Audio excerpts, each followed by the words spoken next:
And this is the Sourceseeker Hour online, our new format, our new presentation to the world. We have a great show planned for you today. Thank everybody for joining us, those on Facebook and those that will see the recording. Thank you very much. I'm your host, Baruti Carl Alexander. Yes, I'm the Sourceseeker. Thank you very much for joining us again. We have a great show. We're talking about the future, virtual reality and the future, building from a small circle and growing that circle and making it much bigger. We can start small in this new dynamic, in this new paradigm, and we can create something much bigger from that. We have a diversity of guests. We have guests that are educators. We have guests that are professors. We have guests that are a diversity clothing expert, an entrepreneur. We're so glad to have him. And we have an actor, a producer, a filmmaker. So we have a great diversity of thought and presentation to bring to you today on the Sourceseeker Hour. Thank you very much, everybody, for joining us. And I want to go into the introductions of our guests, our great guests, and I thank you very much, guests, for joining us. I want to start with brother, the Mississippi brother from Cleveland, Mississippi. Please introduce yourself and share who you are, sir. Good afternoon, good evening. My name is Dwayne Andre Jones. I'm from a small town in Mississippi called Cleveland, Mississippi. I am currently a teacher, and I am also an aspiring writer and filmmaker. Oh, that's powerful. We got some connections going on, ladies and gentlemen. And I want to talk to the filmmaker himself from Las Vegas. Brother, I'm so blessed that you are joining us again. Brother Mo McCoy. Introduce yourself, please. My name is Mo McCoy. I'm a filmmaker. I live in Las Vegas now. I'm from Grand Rapids, Michigan. I traveled all 50 states, building my business. I just moved out to Las Vegas to just spread my wings out this way and brand my business of filmmaking. Yes, brother. Powerful. Filmmaking has so much different things that you can bring to, because you're doing a visual, you're doing an audio, you're doing all kind of different ways of conveying images to the mind. There's a great movie that just showed, maybe we can talk about it, The Five Bloods, but I still want to get into our introductions. Dr. Vion, please introduce yourself. Yes, I'm Vion McReynolds. I have a PhD in community psychology from the University of Texas at Austin. I'm basically a community activist where I have a nonprofit called Tour de Hood. We get people out riding their bikes, getting healthy. We also have a bike shop and a project called Third Ward Tours. So we're out in the neighborhood letting people see what's happening. Thank you very much, my brother. Always a blessing, sir. Last but not least, the main man here in Houston. He's been on TV. He's been on many different things going on, from diversity clothing himself. Adonis Alexander, please introduce yourself, sir. Hey, how's it going, guys? I'm Adonis. As Carl mentioned. So yeah, I own Diversity Clothing Company. It's a clothing line based on Houston and its greatest, most unique characteristic, which is its cultural diversity. I created it to be the official, unofficial clothing line of Houston. That's what's up. Very good. Thank you very much. It's a blessing to have all you gentlemen here with your vast views, and we're going to try to share with the audience about, we got Brother Mo McCoy in Vegas. He's building his brand, Fireproof Films, correct, sir? Fireproof TV Film. Fireproof TV Films. So he is building that. Adonis is building Diversity Clothing. And we want to share with people how you can take social media, and all the different aspects and possibilities to try to build what you are trying to build. And so that's what this show is all about. It's called building, starting from a small circle, building from a small circle, and growing that circle, and using social media to grow what you are trying to do. And it's a blessing to have everybody here. Again, I'm Baruti Carl Alexander, the Source Seeker, and this is our 44th episode. 44th episode. We started in the studio, but then we transferred to online, and we are able to even reach more people online. And so we have a great presentation, and we look forward to being able to share it with people all around the world. Brother Dwayne. Yes. In education and in other things that you're doing, what have you seen as the aspects of social media, online, well, the technologies that you have had to incorporate? Now, I'm a teacher. Now, I know from my experience, before this year, we did not do anything really dealing with virtual reality, social media, but the coronavirus has kind of changed that. Everybody has had to adjust in some particular way. What ways have you had to adjust, and what do you see as the future of those adjustments? All right. In Mississippi, I used to be a STEM teacher.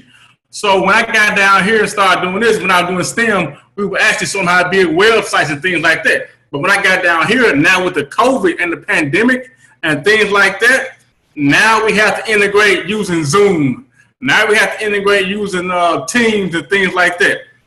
What I see, I don't really see us going back to a physical classroom, because since we have opened things back up without a large amount of testing, and everything is spiking up again, the only way we can get back into the classroom, in the physical classroom, is if we test every student, every teacher, every parent multiple times. And we don't even have the capabilities of testing the people that we have now. So how are we going to have multiple tests, PPE, and everything like that to make sure that they are healthy? At the same time, when we have these virtual situations, some of the kids don't have the internet. Some of the kids don't have computers, but they are expected to have the work done. What happens when the kids' family gets sick? What happens when the kids are poor and have to work in the summertime? Their mind isn't really on this work. Their mind is really on making sure that their lights are turned off. Because if your air conditioner is turned off in the summertime, it could be a miserable thing. And at the same time, talking about food. So when I see things like this virtual situation, it has its benefits and its cons. Benefits is that when the student is actually able to have all the information and all of the equipment set up, it runs smoothly. But at the same time, we have hiccups that may come in to stopping that smooth transition for the student. And what I've seen is that, like, sometimes the administration really doesn't care if a lot of things are going on like that. They just want to make sure that it's done. I totally understand that. Now, my personal opinion is we're going to go back to a regular physical in January. The reason for January is that's closer to the time when they may have a vaccine. Okay, I'm gonna ask you this.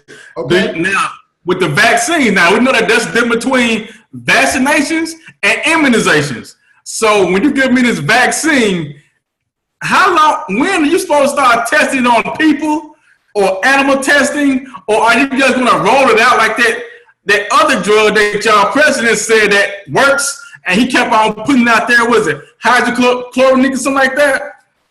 So let me say this. That's a speculation. I would like to continue to do virtual the rest of our life, because We can handle that. We can do a curriculum at 3 a.m. in the morning, and it's all good. Right. Let me move to Brother Mo. Mo McCoy, what has been the changes because of the coronavirus in the industry that you're working in? Has it been beneficial? How have you had to adjust? Well, as for the film industry, that completely shut down. But being in the business of filmmaking, I'm thriving at this time. How so? Most of my work is on the internet. We do marketing, we do branding, we sell T-shirts. I was able to start selling more T-shirts without. I got the machines, everything to make T-shirts, but drop shipping is just skyrocketing now. You know what is drop shipping? So what is that? Drop shipping is I don't have to keep a supply of T-shirts in. Okay. They're basically I pay a company to actually make the T-shirt. I design it, they make it and ship it. I don't even touch it. You know what I mean? Powerful. So that internet has been a part of my business from the beginning. I could remember when I was a kid and we got our first computers in at school, and they were these Macintoshes square things, and I was just amazed that I could communicate to people on the other side of the world with this machine. And so I really took heed to it. And there was a neighborhood like hip hop store in my neighborhood, and they would let kids come up there and listen to music, and they had computers. And I get on the computer, and one thing I told my friend when we were growing up, I said, if I could do an email, I can make money. I can make money with this internet. And there's billions of people online. Even, you can target any niche market within the internet. So I really been studying that alongside of filmmaking, being that I have to get people to watch my channels, watch my content and my movies, because I want to target the right people to watch it. And so like with the COVID, it was a perfect time for me to move from Michigan to Vegas, and then just start preparing for mobile setup. You know what I mean? Mm-hmm. I'm building a mobile film unit where I provide all my film services within that right there when we travel around. I got 25 years of content that I introduced to the world. You know what I mean? Mm-hmm. So when it comes to the only time in my business that we have people around is casting events, and when we're filming more content. So I just hadn't done any bigger productions, but I did smaller productions. I did a music video during quarantine. I did 2 documentaries. One was called Vacant in Vegas. You can check that out on our YouTube channel. It's called Vacant in Vegas? Yeah, Vacant in Vegas. It's just, okay. We're just capturing what was going on in Vegas at the time. And we just dropped that. Plus I did a documentary on my childhood group from back in the day. They were called the Nappy Head Assassins. And I filmed some stuff when I was in Michigan, and it just was sitting here on my hard drive. So it gave me a chance to just work on that and get that done and release it. So so it's been a lot more. Let me ask you this, Mo. Did you have any thing that you did, or did you have to make any adjustments because of the protests that were going on? Not Not then really? either, because nope. I did come up with I was live on he told me, he said, man, you should do a podcast because I got a lot of artists that follow me. And so I tried it out, and we made the Fireproof Radio podcast because I've also been in radio for the whole time that I've been working on movies and music. So I took that experience and brought it to virtually, and it's actually just been taken off. You know what I mean? I'm getting sponsors. I'm also getting artists that usually wouldn't have a chance to be heard, and because I feel like there's a niche market in any music. You know what I mean? Mm-hmm. Especially music that's telling a story. Could help. Like for instance, I have a 57-year-old rapper on the show. He's 57. His music is slamming. He is telling stories. Now with hip hop started off to be a music that just reflects what's going on in the community. And this 57-year-old rapper, he's got some music, and it's hitting home with a lot of people in our age group. And I'm sure he got so many stories to share because he got 57 years of knowledge. That sounds like me getting a chance to do some rapping. Yeah, exactly. So I just try to find the best thing I could do to stay in business and help any way I can. The podcast came purely from just wanting independent artists to be heard. You know what I mean? Yeah. And it falls in line with my business because I have a podcast to talk about the movies that we have out. And we do that just to open the internet world up to what we're doing, because you got to market and you got to do marketing and promotions for your business if you want to find your customers. Sounds powerful. But thank you, Brother Mo. Brother Adonis, Diversity Clothing.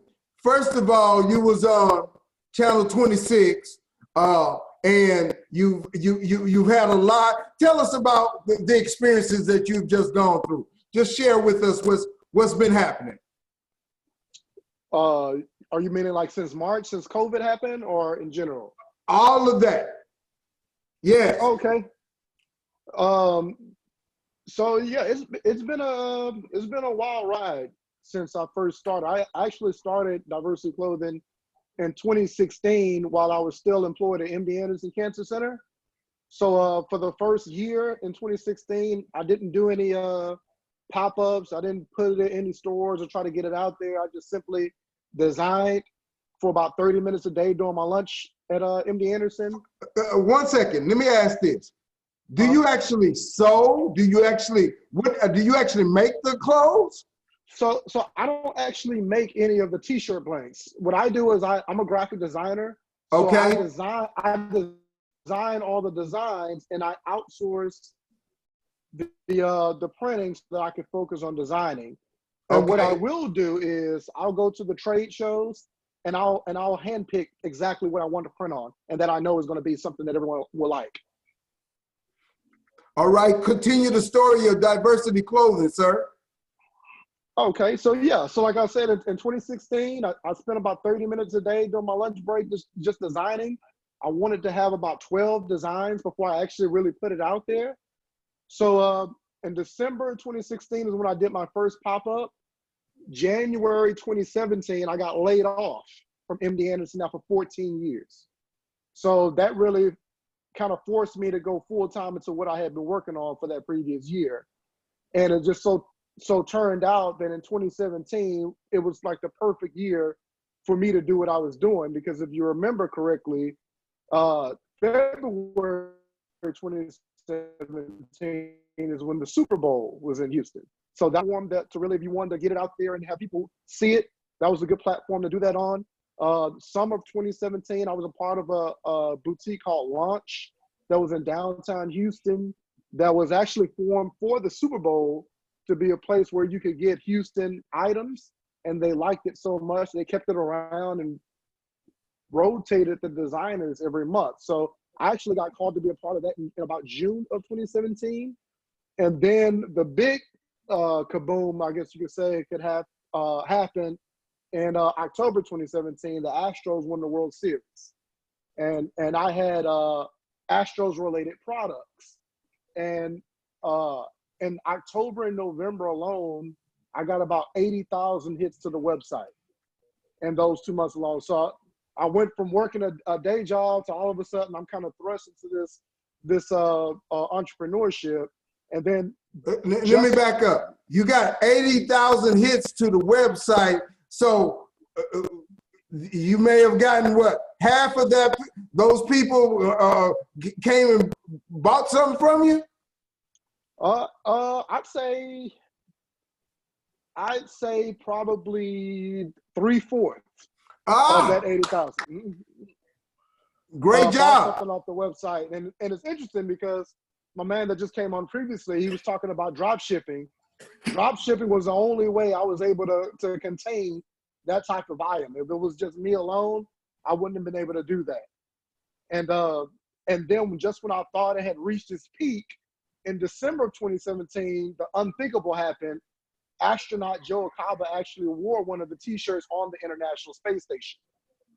And that was a big deal as well. Say that again. So in December of 2017, astronaut Joe Acaba actually wore one of the Astros inspired tees on the International Space Station. All right. So I actually had a shirt go to space. And so that really, so 2017 was it went from 0 to 100 real fast. 2018 was more about just starting to do more things in the community. Let's go up to what happened recently with the COVID and then with the TV program.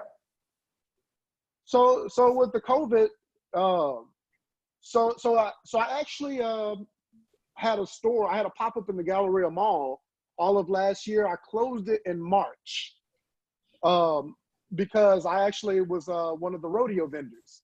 So this was my first year being a rodeo vendor. I closed the store to focus on doing things like that. And 7 days into the rodeo is when it got canceled because of the COVID-19. And it just so happened that that was just the first of many businesses that were going to have to come to a halt to socially distance and quarantine. So yeah, there was really nothing to really be done after that in March or April for that matter. But just recently here in May, some things have started to pick up a little bit more. And so what I was already kind of working on, which is kind of staying out of the brick and mortar with the storefront and focus on online sales and pop-ups, it just really made that become something that needed to be done a lot quicker.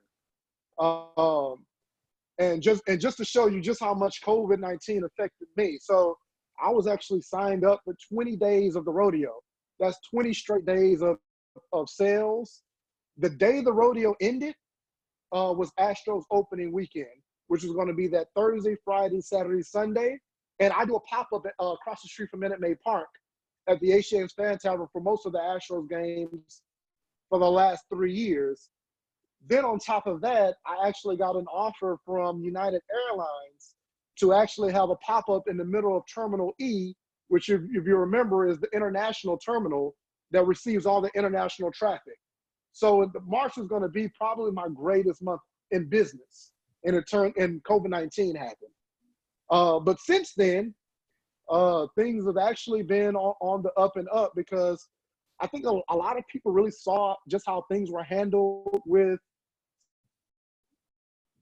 all businesses, government, some of the grants, some of the bigger businesses got those grants, and a lot of businesses. So a lot of people are wanting to support small business. But the main places where I set up at now are like farmers markets. So I'll have my shirts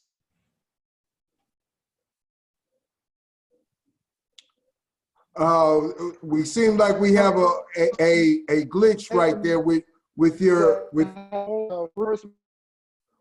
we can't hear you very well. It seems like we have a glitch.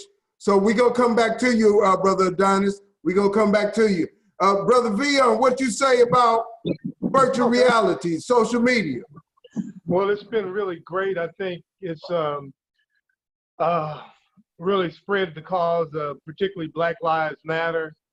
We got a lot of information about what was going on around the world because of social media. We could actually see things that were going on live. So a lot of information was going out, particularly on social media after the COVID hit and we had to stay in. So stock in all the online operations went up because everybody was online, particularly with the individuals in cycling. A lot of those markets like Peloton, Zwift, even Strava, a lot of people were riding in competition on in virtual reality. So they couldn't get out and ride with their buddies, but they could ride together online. And so that was a really good thing.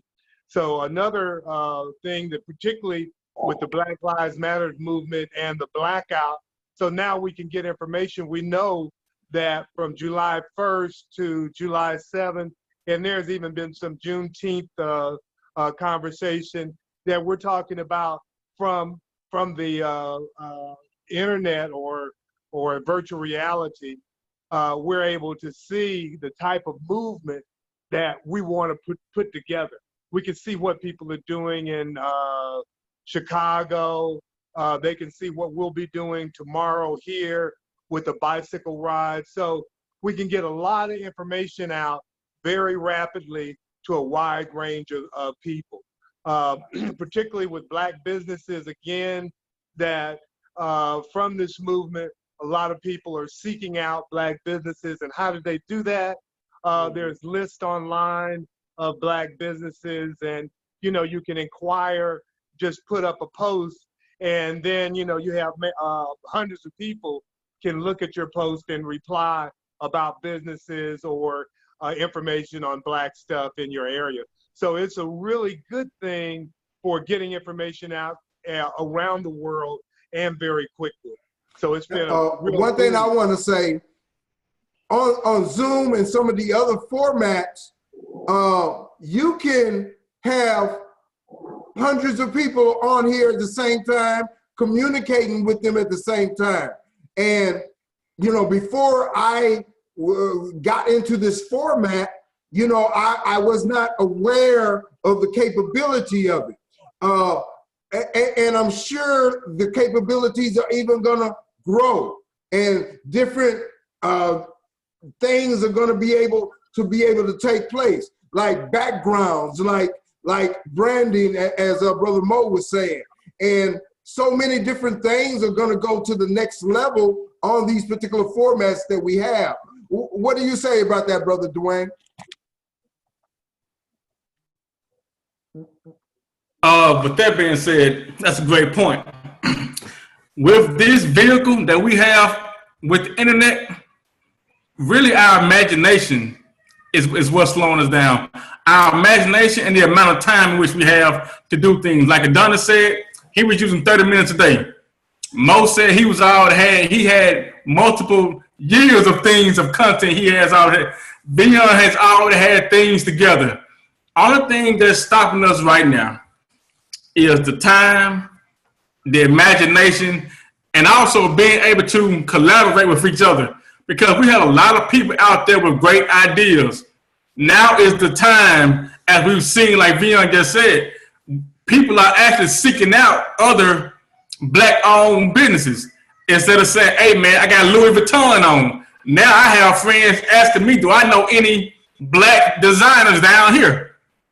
So now we should rally behind each other and what we have, and support each other, make each other millionaires. So that way, once we're millionaires, our companies can grow and we can hire other Black people with with information and knowledge instead of sitting in there hoping that somebody else hires us that's not black.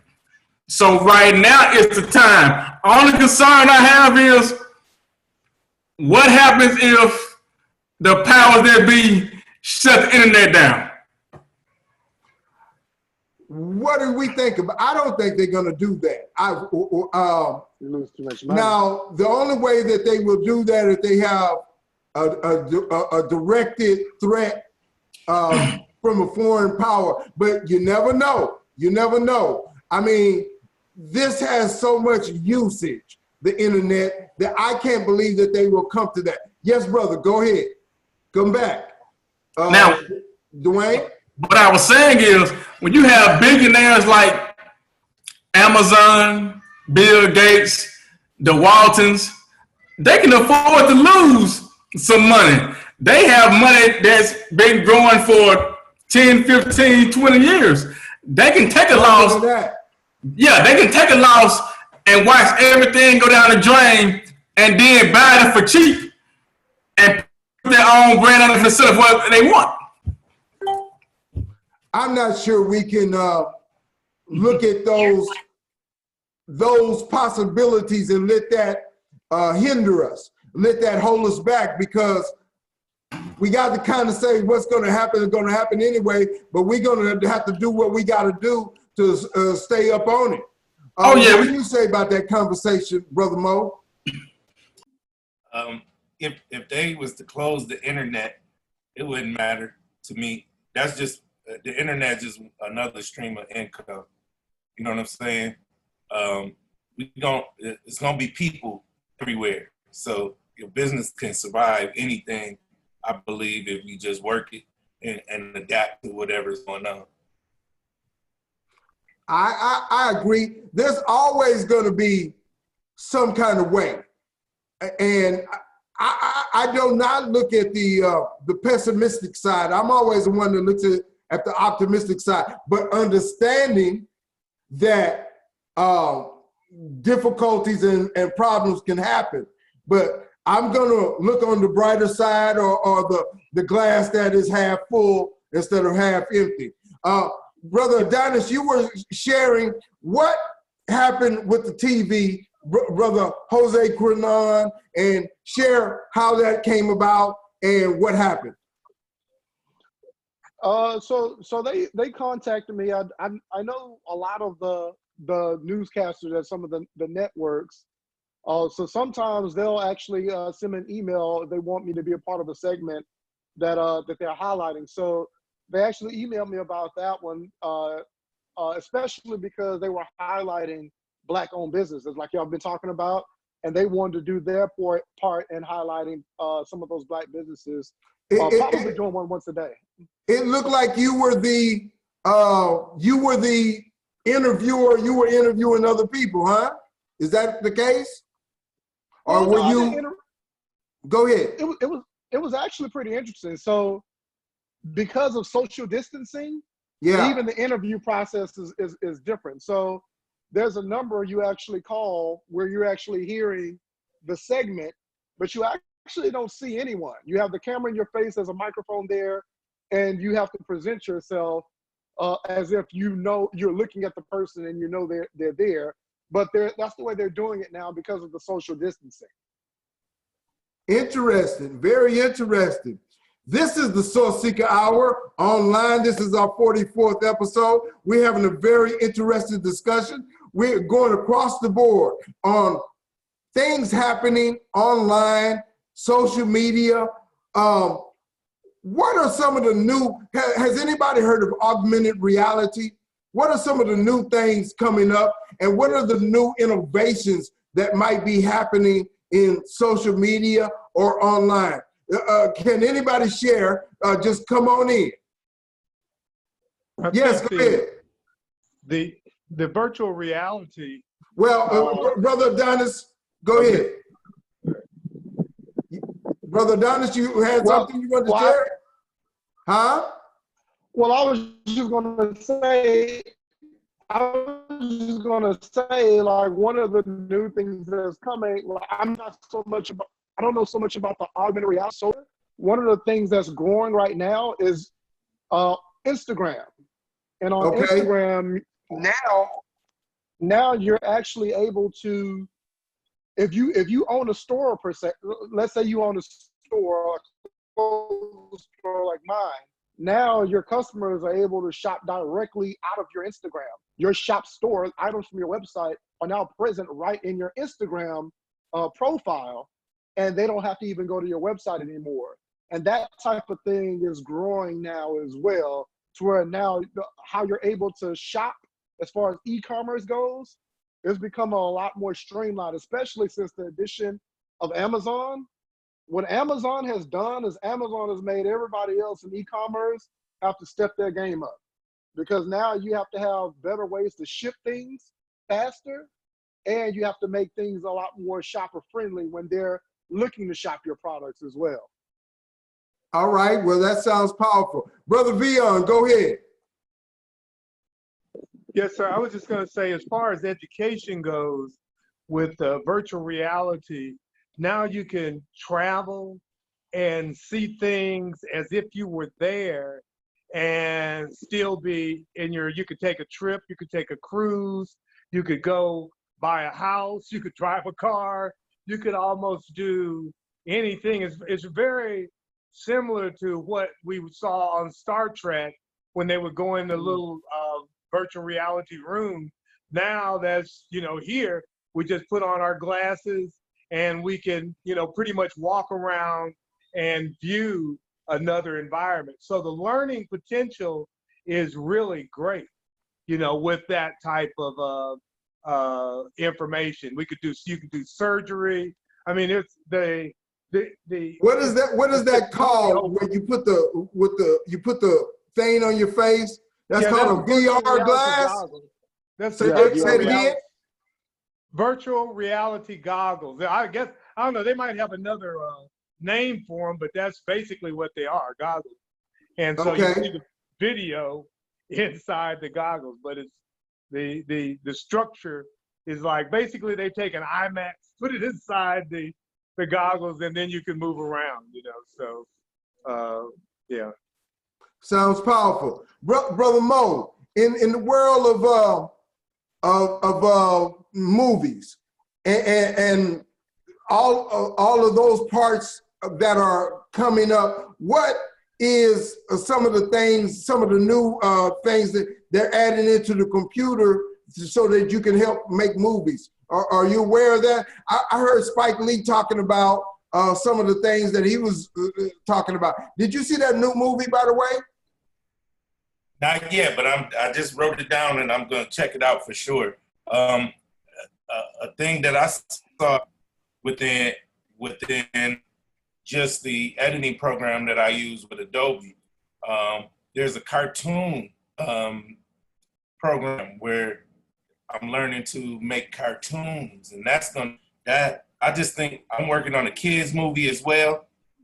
So I believe I'm going to continue into that realm as well, because our kids need to see Black content, and that's very important. And I seen that they had that on there, so definitely teaching myself and learning into that, and then thinking about hiring a cartoonist. My son is so much into video games. I wish I could figure out how I could get him to make some money out of his video games. If you come up with something, brother, contact me, please. Because my 21-year-old is so much into the video games, I got to find some way to make it productive. If he's really good, Brother Dwayne, what you say about that? If he's really good at the video game, he can make millions of dollars. But okay, well, really I'm not sure he's mature enough at this particular time, because we first got to find a way to make sure he can eat without me having to feed him all the time. Brother Dwayne, what you got to say about all that? Well, with that being said, your son he can start his own YouTube channel where he plays certain video games. He can also get him a Twitch channel. And if he could, he can get some of his friends and they can start an esports team. It's going to cost a little money, but he can start an esports team and he can actually compete against other teams, and they can actually get sponsors. Now that sounds good and interesting. I'm gonna have to break it down with you once we get off of this show, because I need any kind of way to try to impact with my son. But you know, you say you could actually do some things with that, huh? Okay. Oh yeah. All right. Well, I mean, that's a part of what we're talking about here on the Sourceseeker Hour, starting from a small circle and making it grow and taking all of these great ideals, great minds. My son is a brilliant. He actually beat me in chess a couple of times. I'll never let it happen again. But I have to admit, he has the capability. So I got to be able to gear that. And that's what people want to be able to do. You want to start with something small and be able to build it in something that you love. Brother Mo loves films. Brother Adonis loves entrepreneurship with clothing and so forth. I like doing what I'm doing right here, among other things. So you want to be able to build into something that you love, and the internet can help you do that. So one of the things that we want to make sure that we get across to people, we got a little bit of time left, is how can people start to do some of these things that they want to do? You said, Brother Dwayne, that they can start maybe their own YouTube channel. Talk about that a little bit. Well, with your YouTube channel, it depends on what content you're trying to get out there.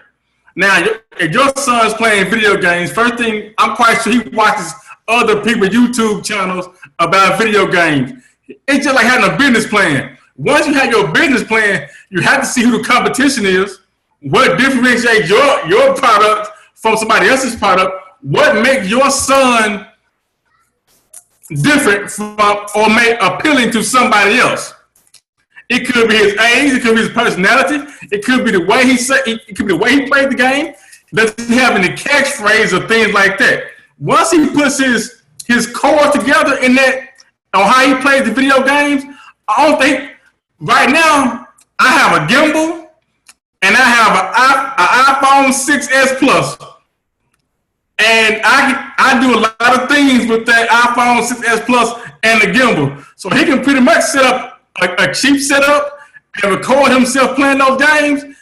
And that'll be a great start, but he has to start at some point. You can't be the driving force for it. He has to start himself. And sometimes the motivation, it was sets us back. Right on, right on. I understand that. I got to get him to get motivated himself to do it himself, you know, so I don't have to keep spending my money to feed him, but that's a whole nother point. Brother Vion, you talk about a lot of times having, you know, not spending a whole lot of resources, but, you know, building stuff without resources. Can you talk about what I can't explain it like you do. Well, minimalism is always Minimalism, there you go. More with less. And that's one of the things, you know, I was just kind of listening when he was talking about Instagram now, that he doesn't need the website as much anymore. That when we started on Facebook, basically we just quit our website, and now everything is on Facebook. If you want to know anything about Tour de Hood, just go on Facebook and you can go back, I don't know, like now 6, 8, 10 years, 8 years or so. So, you know, that's one of the ways that's very simple that you can get information out. The second one that, you know, comes to mind is, again, on Instagram, people are writing their books on Instagram. And the more people that see it and the more likes they get, the more, you know, the more they can sell. So it's really cheap and easy. Everybody has access. Well, you have to pay a phone bill. If you can pay a phone bill or have some access to the internet, then you can get out and, you know, market your product. Even if you have to go to the Wi-Fi, somebody else's Wi-Fi, and get on their Wi-Fi. If you have a machine that will connect, you can do it very cheaply, almost free. And it comes back to what Brother DJ was saying, you got to have a plan. You got to have a plan. Well, you have to have a goal in order to do anything. You got to want to get up before you will stand. You got to like, oh, let me get up. Okay, I can get up. You have to have some desire, some goal. And that's where I think, fall short oftentimes, is a goal for us, particularly when we start to talk about Black Lives Matter. It's not clear. Our goal isn't that clear. But we know one thing, we want the knee off our neck for sure. And that's one of the things that this media is helping us do, is see the Black businesses, see what information is out there, see what people are doing all across the country. We got people in Cleveland, big old Cleveland, Mississippi, out there in out west doing stuff, you know. So this allows, you know, people all across the country to see what people are doing and how they could even do the same thing.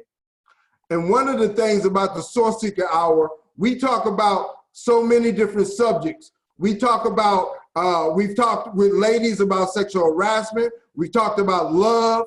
We've talked about pretty much any subject over a period of time that you could think of. We've emphasized mental health of our people. And so this format is one of the things that is able to bring that bridge, to bring all kind of minds together, to be able to share those ideals and to collaborate. So that's why the Sourceseeker Hour and things like the Sourceseeker Hour, I call the Sourceseeker Hour the 60 minutes of the internet. And it's one of the things, one of the ways that we can present to the world a better way to, or present to the world our opportunities of different things that are available. Brother Adonis, what's the next thing for Diversity Clothing? Well, the next thing is kind of you kind of in a how do you say that? You kind of in a wait and see type of situation, trying to see how things are going to unfold. But my goals for this year were to get the items in the airport, get the items in Space Center Houston's gift shop, and also the hotels in downtown Houston. So that's my agenda for this year. At the same time, you're still kind of waiting to see how things are going to unfold. So I'm also waiting to see if baseball is going to be played this season. The NBA is it looks like they're for sure coming back.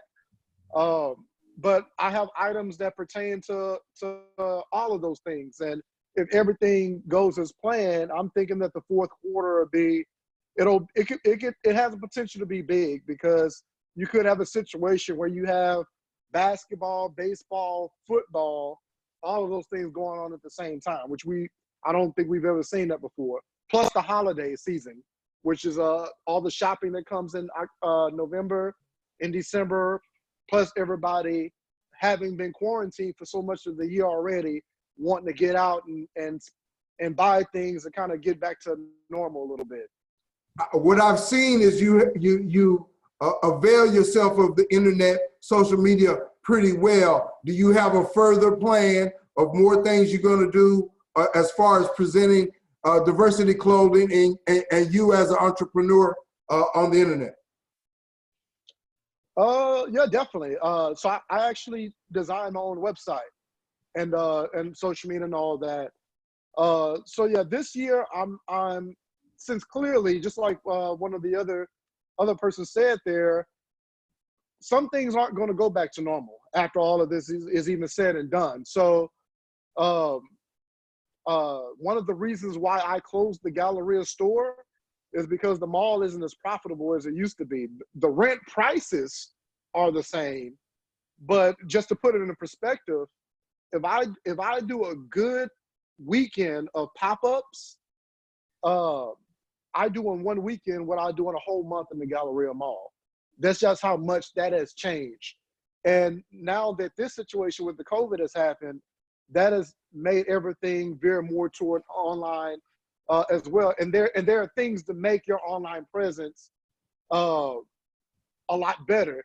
Now one of the what I was going to add is some may think that the online presence may be a little easier than the in-person presence just because now is more virtual than in person. It's probably 2 or 3 times as hard because now you gotta really learn how to read your statistics.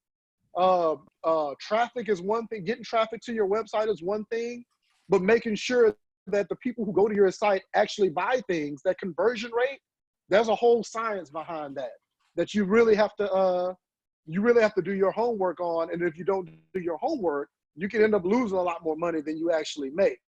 So one of the things that I'm working on right now is actually just that whole process from when you get to the website to checkout, just making that to where you don't lose your interest.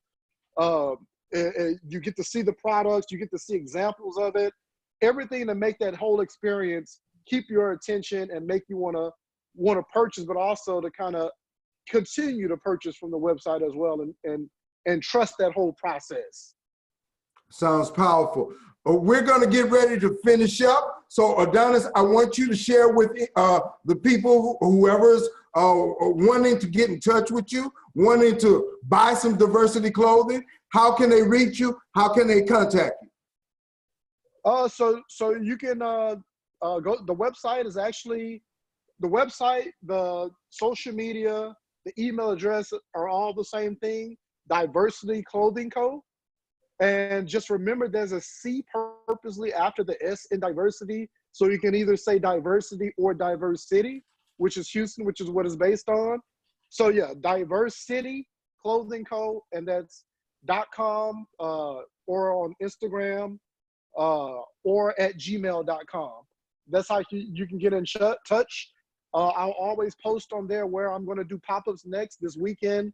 I'll actually be at Onion Creek Cafe in the Heights on White Oak on Sunday. I do that one every Sunday, actually. Saturday, I'll be at Calvatore's Italian Restaurant off of Ella Boulevard. Also in the Heights that morning, and that afternoon, I'll be at Pinemont Shopping Center. And then next week, it'll be the Dash Market at Spring Street Studios. So I do about 2 or 3 of them a week.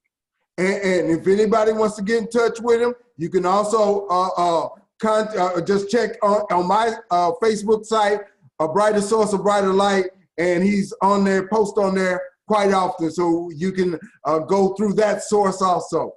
Brother Vion, share with the people a last statement and tell them how they can get in touch with you. Yes. Well, I like people to go out and look on, particularly, I'm still stuck on Facebook, but search your internet for groups, particularly with cycling or any type of outdoor activity. And there might be, you're looking for other people to do it with the social distancing, that's available.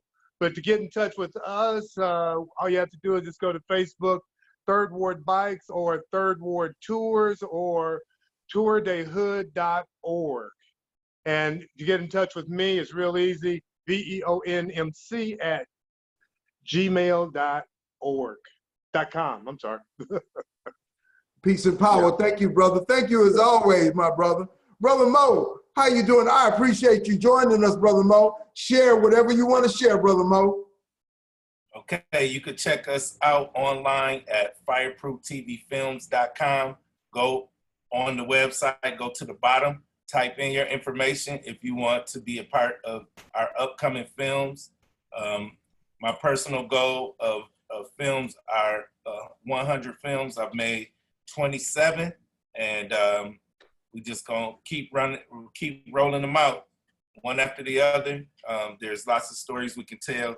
Follow me on all social media at Mo Money McCoy, MoeMoney McCoy. I'm on Instagram, Facebook.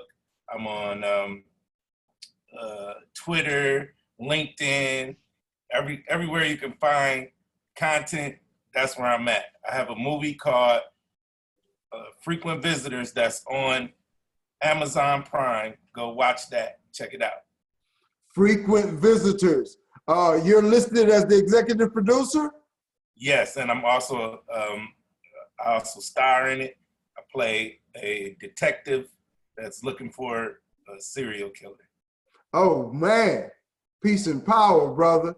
All right. Do you write the script, or you have a script writer? We have a team of script writers within our business. So that's part of what Fireproof TV Films is. We're a full service production company and marketing company. And so we could take your idea from script to screen and to the people. Oh, peace and power. Once upon a time, I wrote a script, and you know, I've written 8 books, but I haven't really delved into script writing very much. Maybe that's something I might do once upon a time. Brother DJ, my brother, share with us whatever you want to share. We got about 6 to 7 minutes left, and you have the floor. All right, got you. What I just heard is what I generally call a bit of a thing. Right now is the time for us to get this thing popping. It's time for us to collaborate. It's time for us to get our ideas and information out there.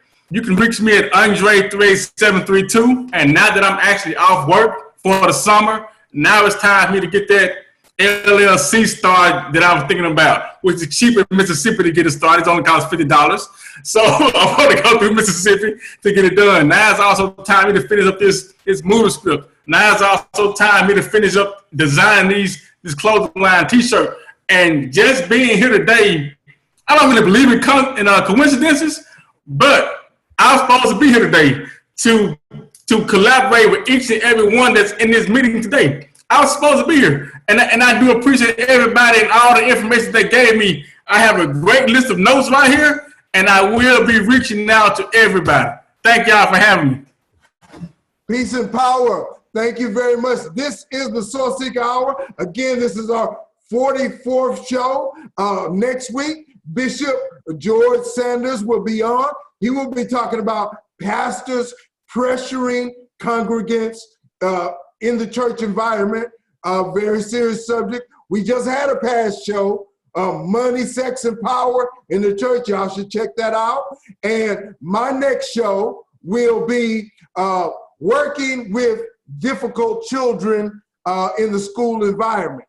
And I will have a bevy of teachers talking about that, as well as administrators talking about that. That will be a special show. Yes, once a month, we do a show dealing with the psychology of life or mental health or something that is dealing with the mind. And we have a bevy of different kinds of shows. We're going to have a show on sports. July the 30th, what is going to be the new face of sports? The NBA, as Brother Adonis said, is talking about it July 31st, but Kyrie Irving and some of the other people are saying, hey, wait a minute, we got to talk more about social justice. So it's just not a done deal totally yet. There's a lot of things going on, and there are many things across the board going on. There's an election will be coming up in November, and I'm sure the Sourceseeker Hour will be into that subject very much so, because what is going to be the new face of our life? Is Trump still going to be our president, or is it going to be Biden? What's happening? What is going to be the new result of the Black Lives Power movement? What's going to be the result of those changes? We're going to have a show about that, July the 16th. What's going to be the result of those protest changes? July 16th. Check it out to find out about that. So we have a lot of things happening here on the Sourceseeker Hour. I'm your host, Rudy Carl Alexander. I thank everybody for joining us. I thank you, Brother Mo McCoy. I thank you, Brother Dwayne Johnson. I thank you, Dr. V.R. McReynolds. I thank you, Adonis Alexander, Diversity Clothing. Everybody, have a beautiful day. This is the Sourceseeker Hour. We'll see you next time. Blessings, power. Peace. Hey, nice meeting everybody.